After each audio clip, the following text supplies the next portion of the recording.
our country, India, is popular for a lot of things across the globe, right? And one of the things that the country is very, very popular about is its temples. So you can find a lot of temples right from Jammu and Kashmir till Kanyakumari, which are known for its architectural brilliance. So today in this episode, I'm going to talk to you about one of the most decorated temples in India.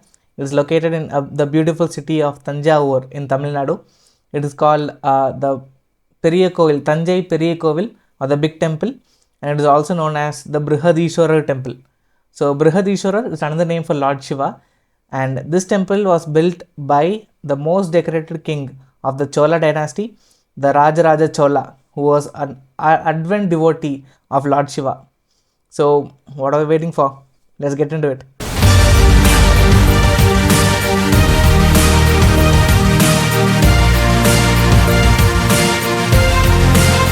So this temple fascinates me a lot, and I can keep talking on and on and on about it. And it won't be feasible in terms of time for me as well as for you, right? So to make it simple, I'll just discuss 5 mysteries that surround this temple and its architecture. Okay, let's go.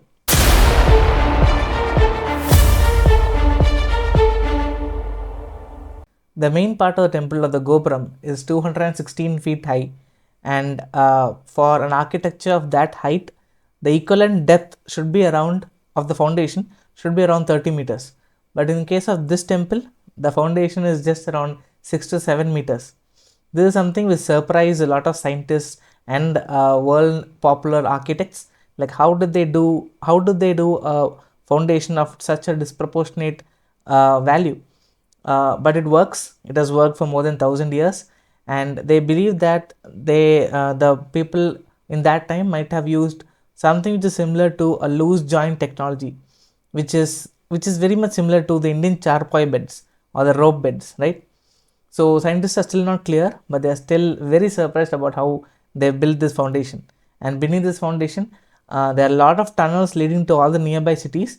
So it is considered that the people in the temple, which was earlier a kingdom, right? They used this to travel to the nearby cities without being noticed. And there are a lot of tunnels which are still unexplored.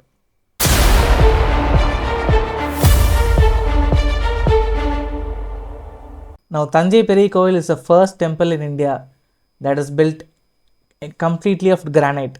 And this particular location, Thanjavur, has a lot of red soil. There is no granite, and this is something which surprised a lot of historians as to how did they get access to this granite.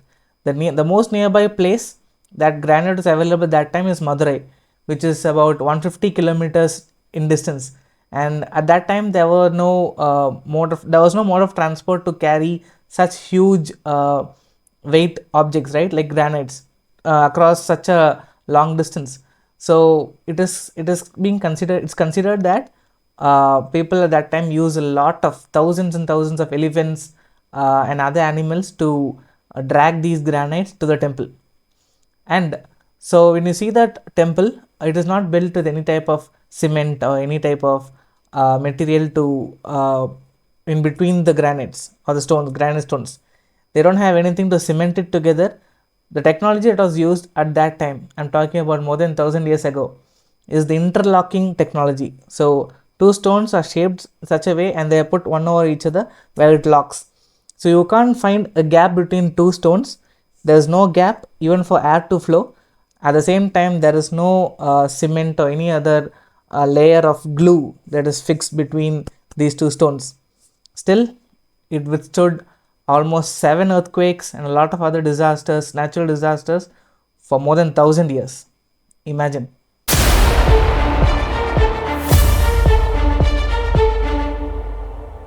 So the topmost part of the temple, which is seen here, is called the Vimana, and it is entirely made of one stone alone, and it has a weight of 80 tons.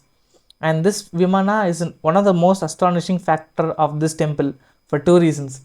So firstly, it is at a height of 216 feet, and at that time there was no technology or machines to lift something of 80 tons to a height of 216 feet.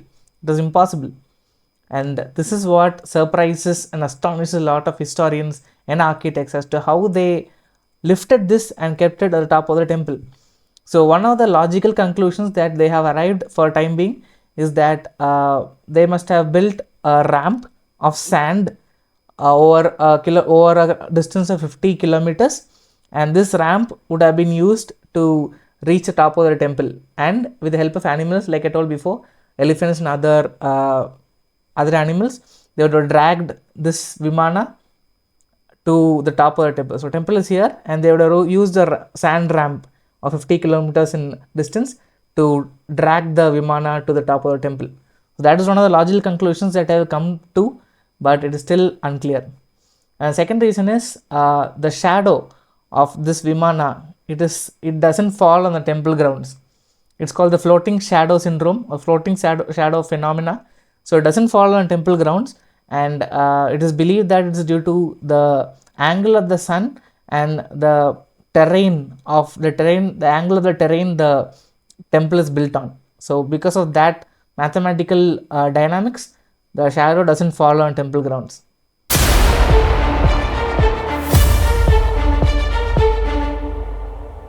So inside the main temple, you can find a lot of paintings in the inside walls, and almost all of them are still bright, still clear visually, and still conveys the message what it was intended to. And scientists are still finding out what kind of pigments they used, and it was clear that they did not use any artificial pigments. Every color pigment they used was natural, and it stayed on for more than 1,000 years.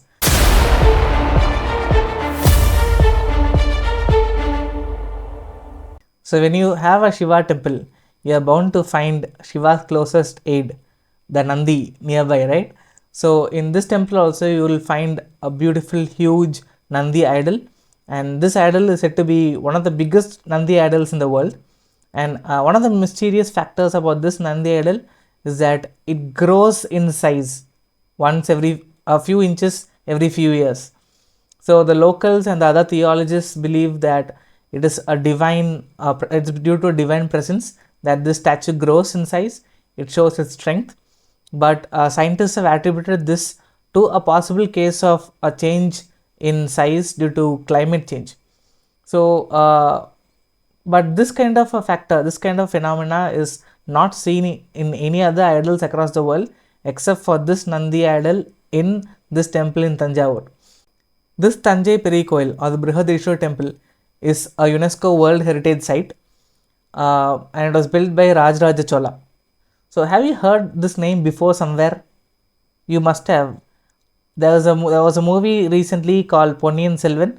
It is about this king in one of his golden eras of Chola dynasty. It is actually based on a book called Ponniyin Selvan, written by Kalki, and it is one of the best-selling books of all time in the Tamil literature and Indian literature. So this Rajaraja Chola was touted to be one of the greatest people's king, and it is very evident in this temple as well. So right from the time you enter, if you see the external walls on the temple or outside near the gate as well, you can find a lot of inscriptions. And if you see closely, those are actually names of people in Tamil. So these are names of people who helped the king build this temple. So they must have worked as construction workers or given any kind of help needed in terms of money. So you can find a lot of such inscriptions throughout the temple walls and even the underground as well. So this shows the amount of love this king had for his people, and he wanted the names of all these people who helped him build this temple to be etched on the temple to stay for a long time. So that's all I had for today. Hope you enjoyed it. You can read a lot of other mysteries and secrets about this temple on the internet. To make it easy for you, you can also refer my blog which I have written on my personal website. I'll leave a link for it below in the comment section. So do read up if you are someone who likes to read. I'm sure you will find it very, very interesting and do your own research. So that's all I have for today. Life is short. Always have a smile on your face and do whatever you want to do in life the way you want it. I'll see you next time. Bye bye.